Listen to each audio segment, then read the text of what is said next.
Сақал мұртыңды неге алмайсың? Менде ешкім жоқ қой, кім үшін алам оны? Өзің үшін алмайсың ба? Өзім үшін мен пиво алам.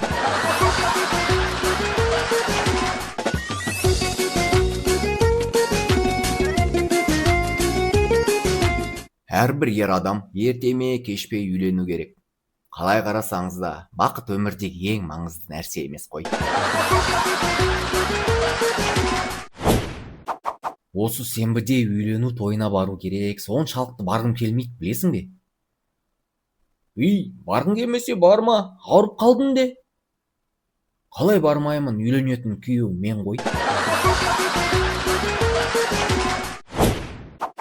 Білесіздер ме, неге Қазақстан кезінде коронавирустан өз вакцинасын ойлап таба алмады? Өйткені не жасап шығармаса да, соңында қымыз шыққан екен.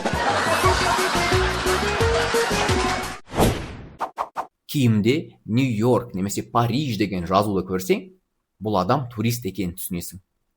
Ал егер киімде Қазақстан деген жазу болса, бұл спортсмен. Әке, мама көлікті сенен гөрі жақсы айдайды екен. Неге? Сен айттың ғой, ручной тормозбен 1 метрде жүре алмайсың деп. Мама бар ғой, онымен бүгін 12 километр жүріп өтті. Дәрігер науқасқа: менің сізге 2 жаңалығым бар. Біреу жақсы, екіншісі жаман. Қай жаңалықтан бастайын? Ал жақсысынан бастаңыз.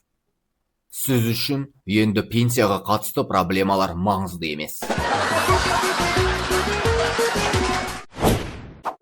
Бір-бірін көптен көрмеген 2 дос кездесіпті. Біреуі: екеуміз бұрынғыдай барға барып, сыра, коньяк ішіп, әңгімелесейік, дейді. Екіншісі: кешір, бара алмаймын. Маған алкоголь ішуге тыйым салынды. Ойбай, не болды? Не дейді дәрігерлер? Қайдағы дәрігерлер? Менің әйелім ғой. Бір жігіт вокзалда өз пойызын күтіп тұрғанда дәретханаға қатты барғысы келіпті. Дәретхананы тауып, бос тұрған бір кабинаға кіріп, өз ісін жасауға дайындалып отырады. Бір уақытта көрші кабинадан дауыс: қалайсың? Жігіт: жақсы, дейді. Не істеп отырсың? Тышып отырмын, қайтесің? Сосын не істейсің? Сосын пойызға отырып Астанаға кетемін, дейді. Алло, желіде бола тұрш, менімен бұл жерде біреу сөйлесіп жатыр. Жұмыс орнында 2 достың біреуі: болды, мен шаршадым, үйге барам. Қалай?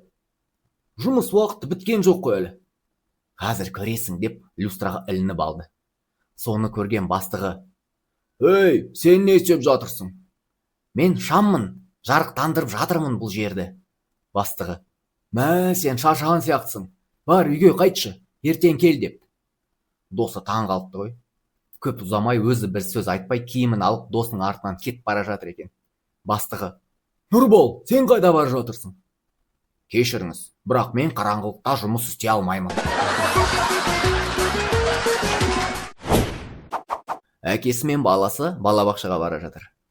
Баласы жолдың шетінде тұрған алуан түрлі наклейкалары бар ескі джипті көріп: папа, қара қандай крутой джип. Әкесі: қайдағы крутой? Әлемдегі ең нашар мәшіне ғой. Наклейкалары күшті ғой. Оларға қарама, көзіңді алдайды, кеттік, дейді. Баласы: жарайды, деп екеуі кетеді. Кешке қарай үйге қайтып келе жатқанды, сол баяғы джип, капоты ашық, иесі бірдеңе шұқылап тұр. Сонда баласы көлікті көрсетіп: әлемдегі ең нашар мәшине, дұрыс па? Деп айқайлайды. Сол кезде иесі бұрылады екен. Әкесі көп ойламай: балам, кім үйретіп жүр ондайды? Бұл өте мықты және төзімді мәшине, білесің бе? Наклейкалары деген, вау! Кеттік.